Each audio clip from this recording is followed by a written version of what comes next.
Alam nyo ba na nagkwento itong si SB19 Justin sa nasabi nga pong part niya bilang sangre sa sangre or sa Encantadia? Aniya, nagkakatuwaan sila dahil mayroon daw silang kanya-kanya nga pong solo album that time. Kwento nitong si Justin, binibiro siya ng kanyang mga kasama na sila Pablo, Stel, Ken, Josh, dahil nga a-acting naman siya, habang sila Pablo and Stel naman ay naging part ng The Voice Philippines. Narito po ang kwento ni Justin. Ito po ay sinabi niya nung na-interview siya nang ipapalabas ng part niya sa Encantadia. Justin, during that time kasi, we're very busy sa mga solo activities. So at the same time, na-excite sila kasi lahat kami nagre-release ng mga kanta tapos biglang ako acting during that time din. Si Pablo and si Stel ay nagko-coach din sa The Voice. So busy lahat. Pero nag-aasaran kami na parang, uy, a-acting ka na. Parang ganyan. Very thankful naman ang SB19 sa GMA dahil napaka-supportive ng network sa kanila. Samantala, isa namang netizen o isang fan ang nagbahagi ng isang card at ayon sa kanya, Stel, ikaw ang inspirasyon ko. At makikita sa card na lahat ito ay 90.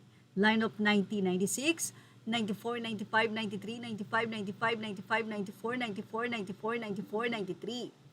Nag-comment dito si Stel dahil ayon kay Stel, sa'yo ba talaga ang card na yan? Hahaha. But anyway, ang talino pala ni Stel. Samantala, kwentong manghuwa naman tayo dahil napakarami pa rin po mga fans ang naghahanap ng nasabi nga pong Manghuwan Snacks na may photo card ng SB19. Ang ilan ay sinabing meron daw sa Antipolo pero bilis-bilisan dahil napakabilis nga daw maubos ng mga ito.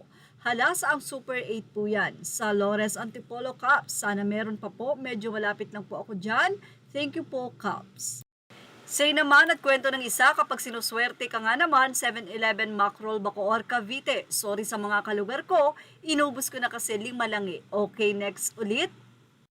Narito naman ang isa pang napakatyagang 18. Aniya, worth the effort. Nung isang araw, galing kami sa Pure Gold Camarin. Pero wala pa daw. Sabi nung dicer, sa Bagumbong daw meron, kaya nagpunta pa kami doon. Kaso wala na din. Then, Pure Gold Star Mall San Jose del Monte, Pure Gold Sample, Ultra Mega at Super 8, lahat wala na. Sabi ko sa asawa ko, last na kapag wala sa Pure Gold sa Barte, ayaw ko na. Pagpunta namin doon, sabi ng isang driver, wala na daw.